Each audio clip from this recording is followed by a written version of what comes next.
A veces las personas dicen no utilices un antibiótico, pero sirve para poder evitar la sobreinfección. Bueno, seguimos aquí en Radio Fuego 106.5 haciendo contacto contigo. Qué bueno poder tener ya ahora viernes, que es muy importante tomar medidas, porque el fin de semana la gente se relaja muchísimo. Al doctor Alberto Campodónico, mi querido doctor, ¿cómo está? Bienvenido a Radio Fuego 106.5. Primero que nada, quiero hablar pues, de MediBlue, porque MediBlue tiene una combinación que es bastante interesante, ¿no? De la vitamina C inmunológica y la inmunoglobulina. Los resultados han permitido que pacientes no se contagien, no se podrían contagiar de coronavirus y evitar la reinfección, además de aplicar células madre, poder del sistema inmune, interferón y múltiples productos del sistema inmune. Pero a mí me interesa hablar también de este tema, la combinación de la vitamina C y la inmunoglobulina. ¿Qué tanto puede ayudar al sistema pues, a subir las defensas? Sí, bueno, Bienvenido. Muchas gracias, Mariela. Gracias por la invitación, como siempre. Y bueno, MediBlue es el primer centro inmunológico de Guayaquil y probablemente del país. Y hay un estudio que ya se publica el mes de octubre, que está realizado alrededor de 350 pacientes a 400 pacientes, en los cuales se les ha aplicado precisamente el tratamiento que usted indica, vitamina C inmunológica e inmunoglobulinas intramusculares o intravenosas. ¿Qué es lo que hacen esta combinación? Suben la inmunidad celular y en parte la inmunidad humoral. Es decir, que actúan como que si fuese una vacuna, pero de corto plazo. Es decir, una vacuna que le dura 2 meses y medio a 3 meses. Es decir, para las personas que no se han contagiado, les sirve para evitar contagiarse. Y para las personas que ya lo han tenido el COVID, sirve para evitar reinfectarse. Es decir, que les potencializa el sistema inmune.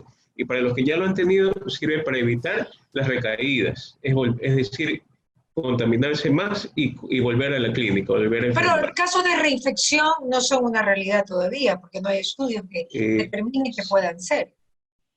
Sí hay reinfecciones ya en el país, pero no son muy comunes todavía. Pero ya estando, lo que pasa es que no tenemos todavía los métodos, o sea, solo la San Francisco tiene, por decir, el equipo para poder documentar. Pero por PCR ya están apareciendo nuevos casos de reinfecciones. Doctor, una pregunta para aclarar. Cuando es cierto que cuando una persona tiene mucha inmunidad también puede ser contraproducente, porque se hablaba de una chica de 28 años que murió y se decía que ella tenía mucha inmunidad, muchísima inmunidad y que todo estaba muy bien. Cuénteme cómo podemos entender ese caso y esta teoría. Claro, se habla, si usted tiene poca inmunidad, su sistema cae y los linfocitos T, por ejemplo, están barridos y por lo tanto toda la inmunidad se elimina y por lo tanto vienen virus, bacterias, hongos, todo puede caer en su organismo y usted se enferma. Cuando tiene una sobreinmunidad, prácticamente todos los sistemas se ponen en alarma, en alerta y prácticamente todo el organismo comienza a funcionar más de lo adecuado. Y al estar en sobrealerta hay un sobreexceso, un sobreestrés y eso conlleva también a una enfermedad, a que se activen los sistemas de alarma en el organismo y hay más enfermedad. Entonces, ¿Por qué puede haber sobreinmunidad? Puede haber en los casos en los cuales usted, por ejemplo, puede tener, por ejemplo, exceso también de tomar alimentos o tomar sustancias y excesos que pueden, entre comillas, mejorar su sistema inmune, es decir, cosas que no estén medicadas. Es decir, usted toma zinc, toma vitamina C, vitamina D, etcétera, pero no en una dosificación que esté adecuada. O ponerse sustancias las cuales pueden no ser adecuadas para su organismo y suben lo que es la inmunidad. Es decir, todo debe ser siempre bajo lo que es el criterio médico. Entonces, y hay pacientes, en cambio, que es al revés, que tienen la tendencia a tener enfermedades autoinmunes. En cambio, ellos tienen la tendencia a bajar la inmunidad. Por ejemplo, una anemia hemolítica, una anemia plástica, una espondilitis anquilosante, un lupus. Entonces, un HIV. Todas estas personas, en cambio, tienen baja inmunidad y ellos les va a afectar más, entre comillas, lo que es el coronavirus. es diferente. Pero hay una cuestión muy, muy interesante hoy en día. La cepa que está circulando en Guayaquil y más en la costa es una cepa que no es tan agresiva, pero es muy contagiante. Es Eso decir, usted me contaba. una persona de la familia y se contagian los 10 a la vez. O sea, al día siguiente ya están los 10 contagiados. Pero rápidamente. sí, muy rápido, de un día para otro. Y aparte de eso, por ejemplo, una persona o 3 de esa familia o 4 son asintomáticos. Es decir, usted los ve totalmente bien y a veces ingresan en una clínica por otra cosa o están por otra cosa, se hace un control y ahí les aparece el coronavirus. Es decir, se esparce muy rápido, pero a la vez no tiene mucha sintomatología. Excepción, por supuesto, de personas adultas mayores que sí van a tener probablemente alguna sintomatología, o en personas que son hipertensas o diabéticas, que también pueden llegar. ¿Esta cepa de dónde llegó? ¿Y por qué está acá en Guayaquil ahora? Sí, esta cepa vienen de lo que es Europa, vienen de Estados Unidos. En Estados Unidos ya hay una segunda ola, por decirlo así. La primera ola fue de personas adultas mayores, la segunda está en personas más jóvenes y en personas también latinas. Entonces, esta segunda en parte viene también de Estados Unidos hacia acá y también de lo que es Europa, en donde Europa ya se considera que hay una segunda ola, tanto a nivel de lo que es España, en la cual hay alrededor de unos 9.000 o más casos diarios. ¿Qué ha pasado en España, doctor? ¿Por qué ha habido una segunda ola y por qué en Italia no? Sí, en España 9.000 casos diarios. En Italia no, en Italia la curva está aplanada. ¿Pero por qué? Precisamente hablamos ahí de las medidas de restricción. En Italia demoraron bastante para ir eliminando lo que son las medidas de restricción. En cambio, en España se levantaron muy rápido. ¿Qué significa esto? Que se activó lo que es bares, lo que es discotecas, lo que son restaurantes cerrados, también restaurantes al aire libre. Se activaron lo que es escuelas, todo lo que es las playas, los lugares para salir de turismo, las reuniones familiares, las reuniones de amigos, los lugares para las reuniones abiertas y también para lo que son fiestas en general.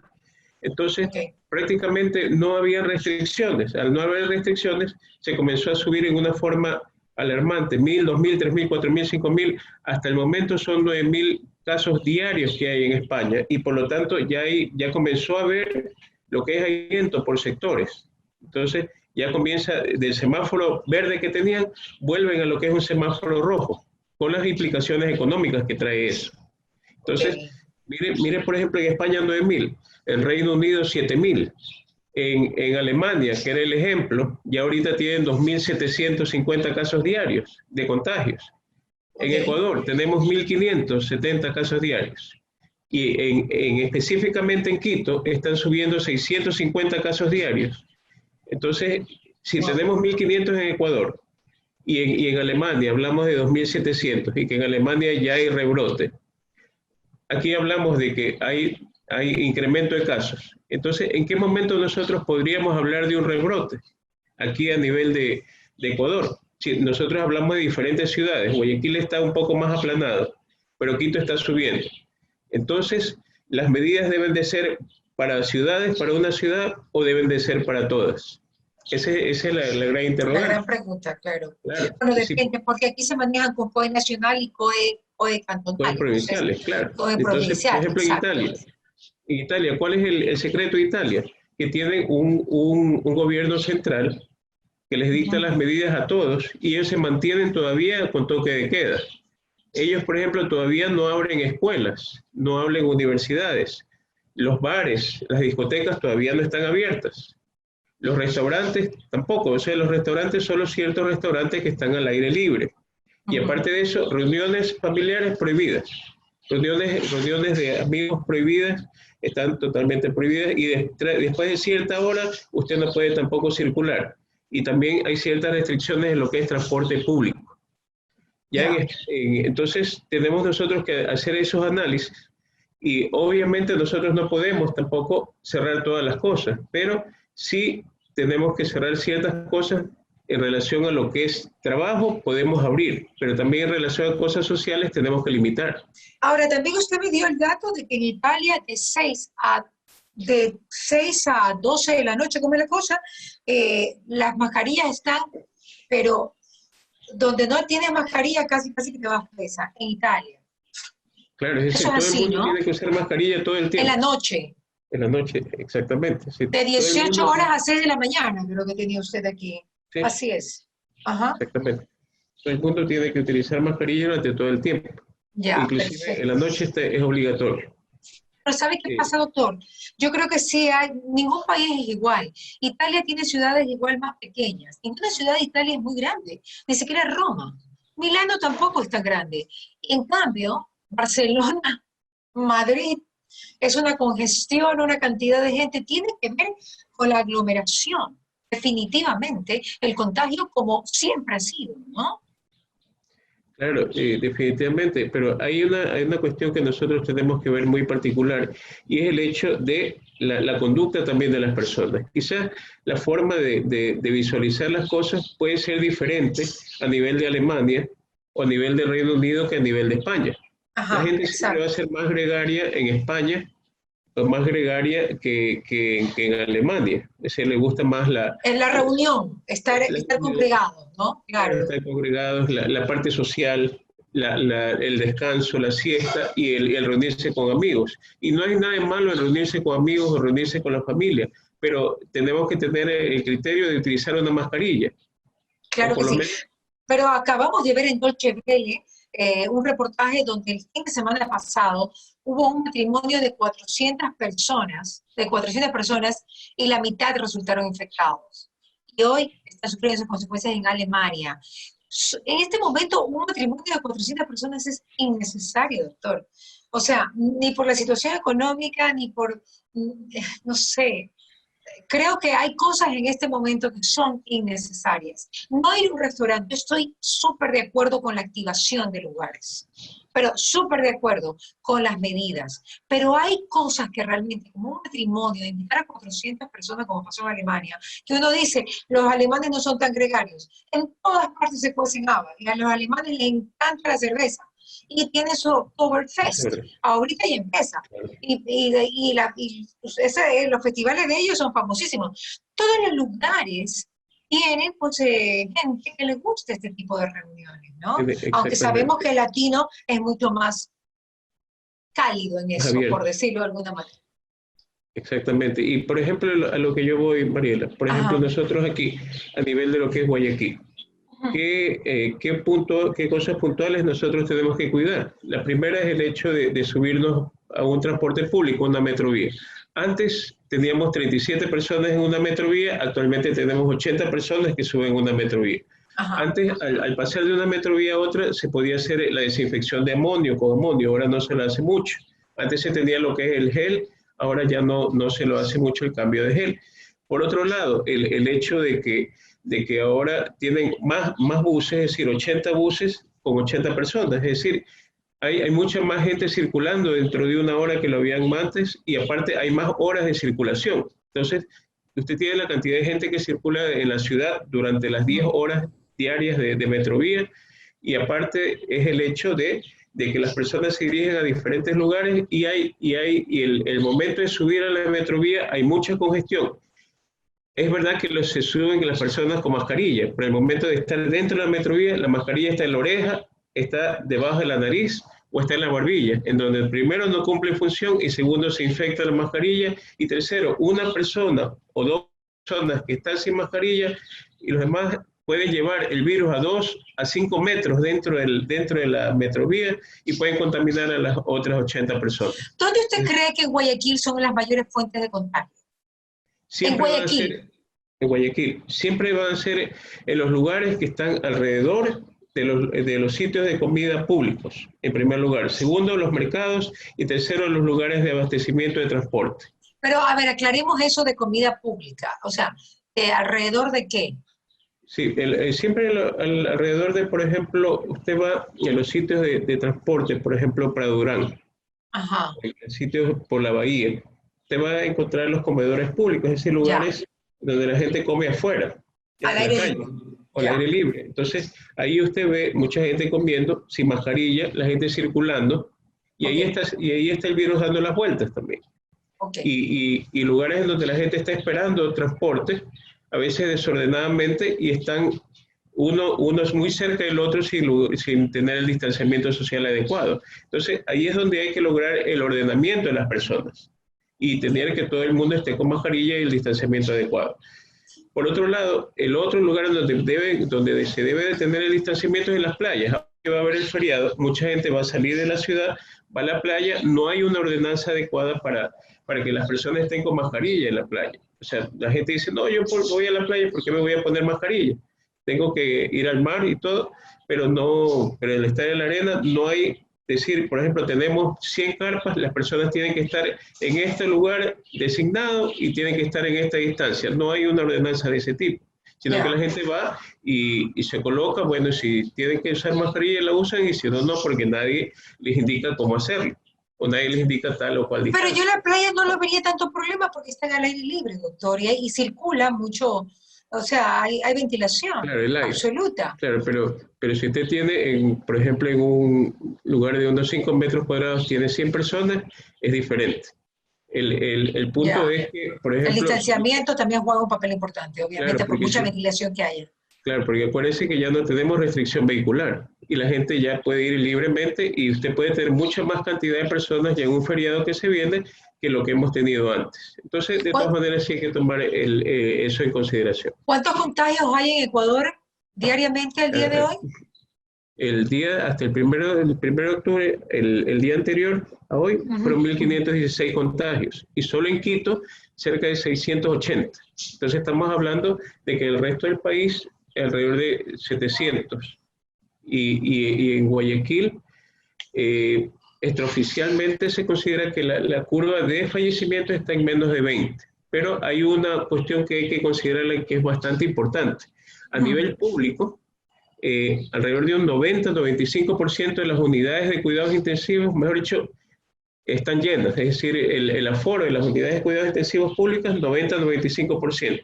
Privadamente, 60-65-70%. Pero esto es algo muy importante porque el momento que ya se llegue a un 100%, vamos a tener después una lista de espera de los pacientes. En hospitalización no está tan lleno. ¿Qué significa esto? Que los pacientes que llegan a emergencia llegan tan descompensados que van directamente a terapia intensiva. Y por lo tanto, va a necesitarse el ampliar el número de camas de terapia intensiva para poder recibir a estos pacientes.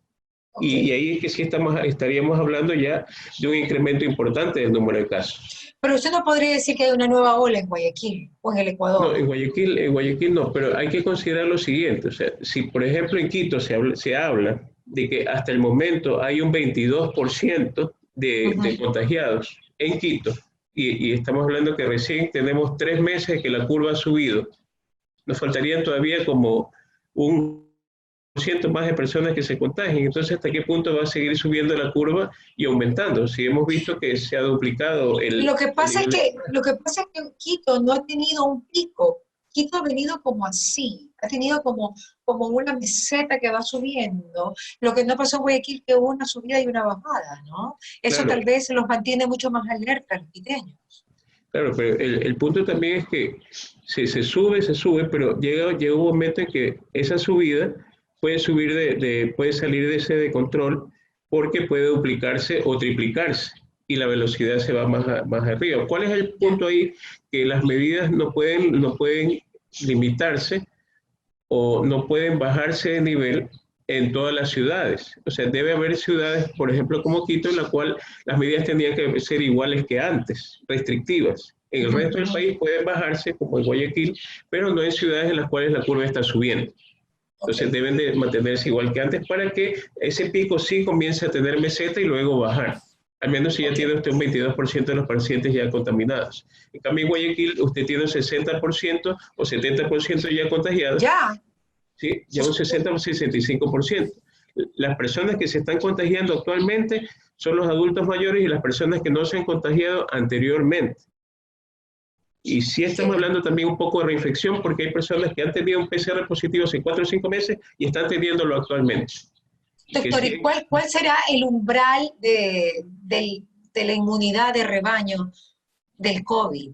¿Cuál será el umbral? ¿Será Se 60, habla de un será 80%. 70%? ¿O usted cree que es 80%? O Sí, sea, se hasta habla en allí general de un tiene que llegar. 80%. Hasta ahí tiene, Sí, porque hay enfermedades que tienen umbrales más bajos, ¿no? Que para el 40% ya hay inmunidad de rebaño o el 50%, pero acá estamos viendo que si Guayaquil tiene un 60% y sigue habiendo contagios, quiere decir que hay algo que nosotros estamos aprendiendo del virus, y es que el umbral es de más de un 60%. por supuesto que sí. Y aparte de eso, recordemos que el 30%, digamos, en una Ujú. población de 3 millones son 900.000 personas. Entonces, nosotros, como guayaquileños, Claro. escogemos el enfermarnos, de una forma lenta o una forma explosiva. Como Porque, Tony Camo, ¿lo quieres lento, lo quieres rápido? ¿Por qué? ¿Por exactamente, qué dice eso usted? porque lo siguiente, si nosotros tenemos la capacidad de nuestras unidades de terapia intensiva al 90 o 95%, no podemos Ya, saturarlas más. ok. Y por otro lado, si lo que yo siempre menciono, podernos medicar desde el primer día de síntomas, entonces nosotros no tendríamos necesidad de ir a un hospital. Simplemente se puede tratar la enfermedad desde el inicio y la persona durante los 7 o 8 días iniciales ya se mejoraría por lo menos un 80% de los pacientes. Y ese Claro, claro. 20% de los pacientes, O sea, lo que siempre se habló, no todos nos enfermemos al mismo tiempo. Dios mío, que yo no me enfermo, en el nombre de Dios. Pero a ver, doctor, cuando usted dice que hay que medicarse el primer día, ¿con qué se medicaría el primer día usted? bueno, aquí hay un protocolo que ya es más o menos establecido, Ajá, que lo que siempre dicen por parte de las autoridades es que no existe protocolo, pero sí hay protocolo y a pesar de que no está todavía del todo definido, pero en el 24 de septiembre, perdón, el 24 de agosto de este año, por el ujú, INH en Estados Unidos se definió, y bueno, yo lo que utilizo es la ivermectina, 6 miligramos cada 12 horas por unos 5 días. Utilizo también la streptokinasa, la estreptogradasa, lo utilizo por 5 días. ¿qué es eso? Y, es el anticoagulante por vía oral Ah, ya, ok. y sirve también como antiinflamatorio. Utilizo ¿Ya? los corticoides, pero yo los utilizo o por vía intravenosa o intramuscular los primeros días junto con un antibiótico. A veces las personas dicen no utilices un antibiótico, pero sirve para poder evitar la sobreinfección. Pero los corticoides no podrían ser contraproducentes si se los utiliza en Ya, principio de la enfermedad. ya, hay dos criterios. O usted Ujú, no utiliza corticoides al inicio de la enfermedad porque puede bajarle un poco la inmunidad, claro, pero si usted ve que un paciente ya lo detecta con los exámenes que está muy inflamado, debe utilizarlos al inicio. Si no está ya. muy inflamado, los utiliza O después. sea, los exámenes siempre van a ser importantes de todas maneras desde el primer Pues, día. los exámenes del primer día, ahora que ya tenemos la factibilidad de poderlos hacer desde el primer día, un hisopado y los marcadores COVID, que son ferritina, dímero D, LDH y L6, PCR, eso es Eso. importante. Entonces, bueno, de ahí usted puede utilizar también la N-acetilcisteína, el Flimucil, los jarabes para poder expectorar, el paracetamol para lo que es la fiebre, y de ahí, de acuerdo al IL-6, el tolicizumab, ¿verdad? También puede Ya, utilizar lo que es la nitazoxamida como reemplazo ya. a lo que es el medicamento que antes se utilizaba y que hay controversia sobre lo que son las arritmias, ¿se acuerdan? Por La, supuesto, la la hidroxicloroquina, hidroxicloroquina, la la famosa nitroxamida es el colufase, ¿verdad? con la Ok. fase de 500 miligramos. Entonces, la combinación de todos estos medicamentos más la citromicina se puede utilizar durante los En su primeros días. tiempo, en su tiempo y de acuerdo a los resultados de Del laboratorio del laboratorio. paciente. Exactamente, durante los primeros 7, 8 días. ¿Por qué? Porque durante esos primeros 7, 8 días es cuando el virus ingresa por aquí, por nariz, por ojos o por boca. Entonces ahí es cuando usted le da ¿qué? Le da la congestión nasal, le da la conjuntivitis o le da la faringitis, el ardor de faringe, y ahí es cuando usted le da la tos, el escozor, la tos seca, las molestias aquí, y después cuando usted ya la tiene en la faringe, ojo, ahí es cuando el momento en que usted tiene que estar más atento, porque ahí es cuando puede bajar a los pulmones. Y al Ya. bajar a los pulmones es que ya le ocasiona la neumonía o hay liquefacción de los alveolos comienzan los trombos. Los trombos no comienzan antes del 8º día o 7º día. Los trombos comienzan cuando el virus ya está en los pulmones.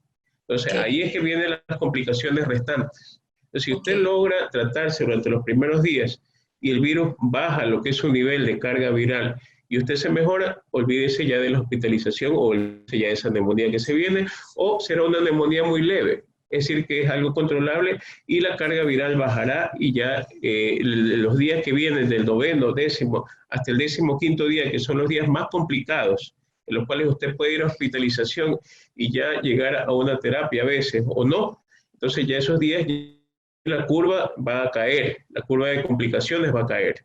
Claro. Entonces, de acuerdo a su experiencia, doctor, si uno se contagia, ¿en cuánto tiempo vienen los síntomas? Porque ayer googleé y decían que hasta 14 días, ¿eso es verdad? ¿Hasta 14 días pueden llegar los síntomas? No, hablan de una incubación, se habla de una incubación de 1 a 14 días, pero en nuestro país aproximadamente es de 5 días a 6 días. Es decir, usted estuvo en contacto con un amigo hace 5 días y hoy día comenzó usted con malestar general, con fiebre, con dolor de cabeza, con el dolor faríngeo, diarrea, a veces hay diarrea, hay dolor abdominal, entonces tiene esos síntomas, pérdida de olfato, entonces ya usted tiene COVID automáticamente. Entonces, ¿qué enfermedades se están confundiendo?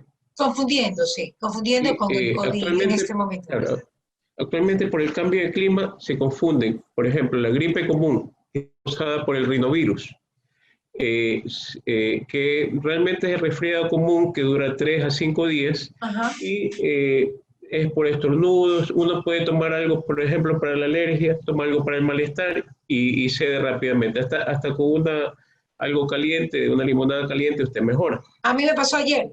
Yo ayer estaba con según yo, todos los síntomas. Hablé con usted. Sí, y me tomé un antialérgico y amanecí como nueva. Muy bien. Claro. Hasta una sopa de pollo porque tiene un antibacterial también. Pero bueno.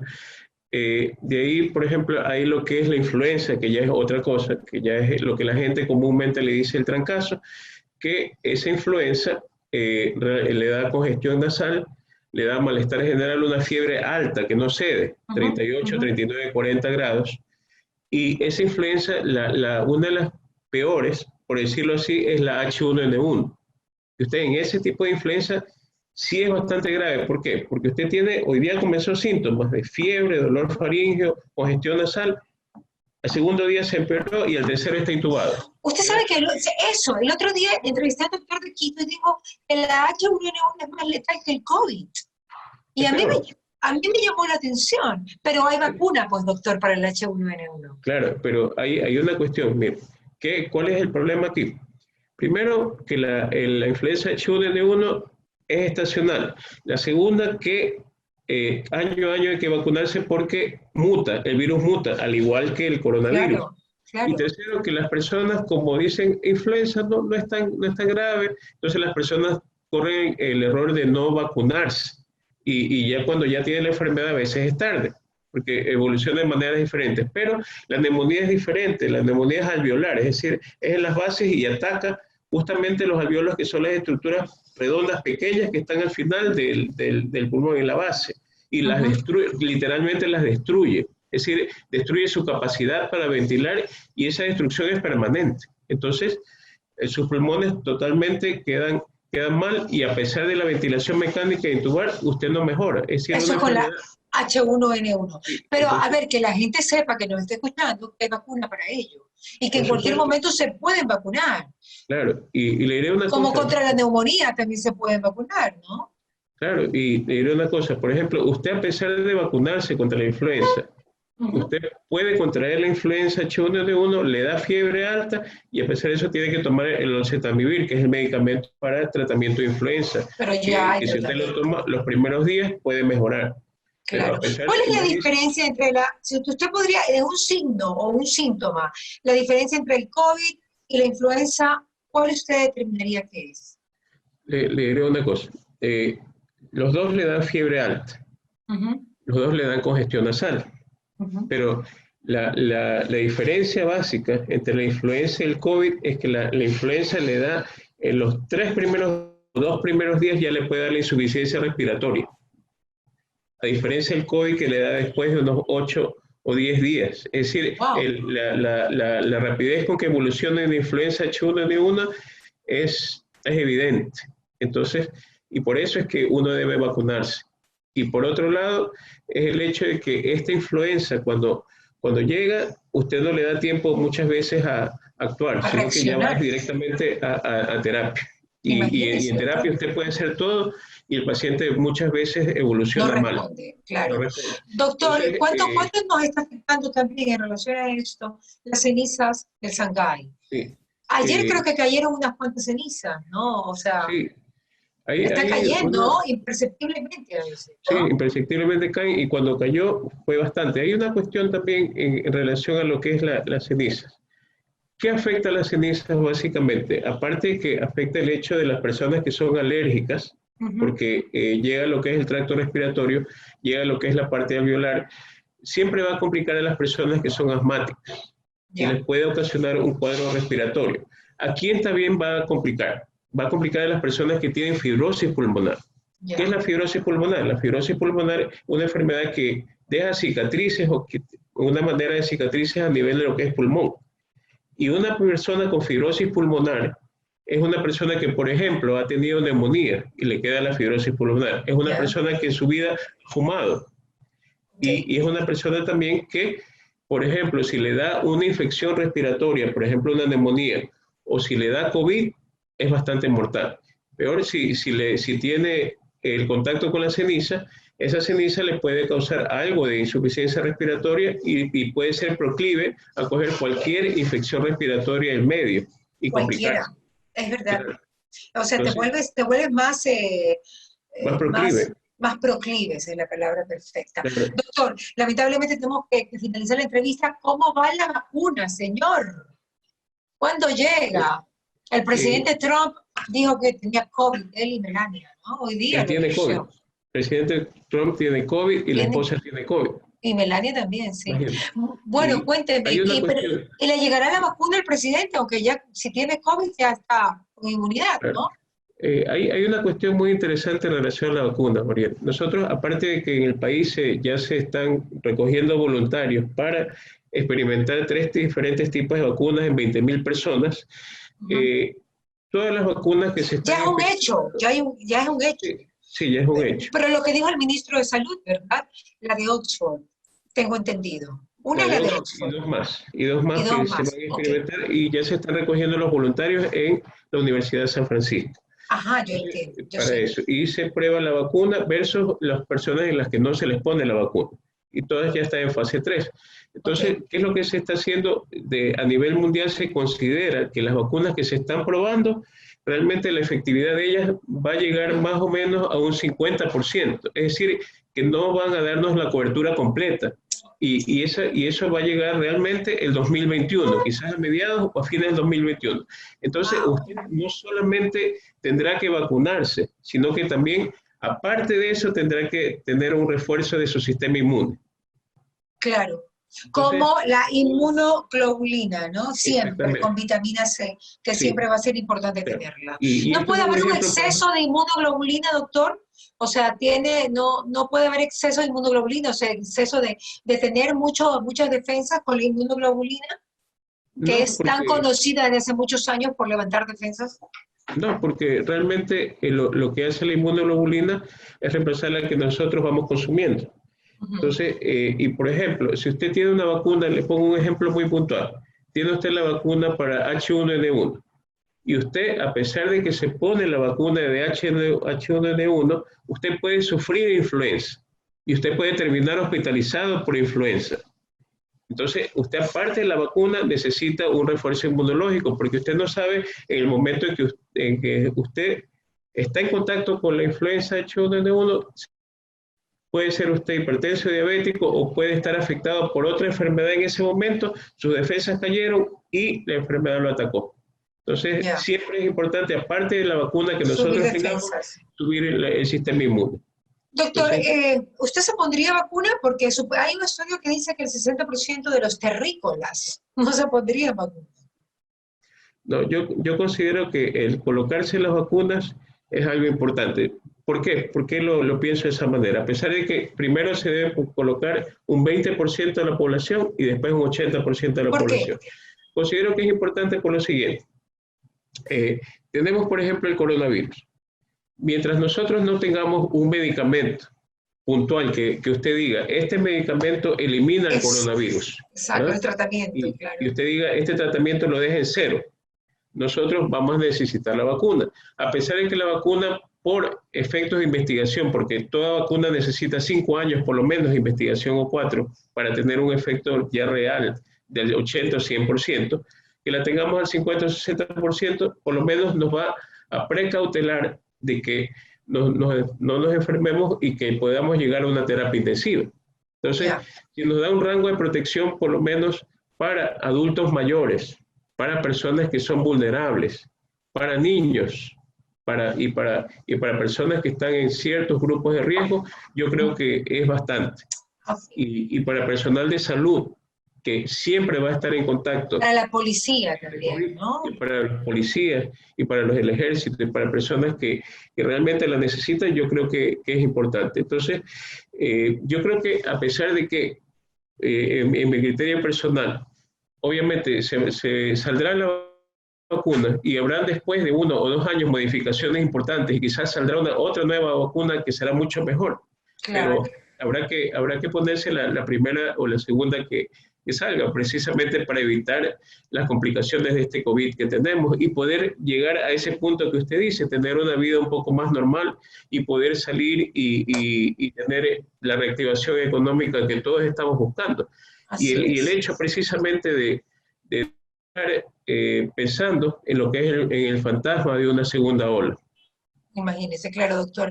Es diferente un mundo con vacuna y un mundo sin vacuna. Gracias, doctor Alberto Campodónico, por estar con nosotros en este ¿Qué pasa con Mariela? Fue presentado gracias al auspicio de Nature's Garden, Interagua, Banco del Pacífico, Municipio de Guayaquil, Puerto Limpio, Emapaz, Produbanco, Ceviches de la Rumiñahui, Coca-Cola, Municipio de Quito, Mave, McCormick, Municipio de Milagro, Maggi, Dulcolax, Elite, Vita Leche, ATM, Visa,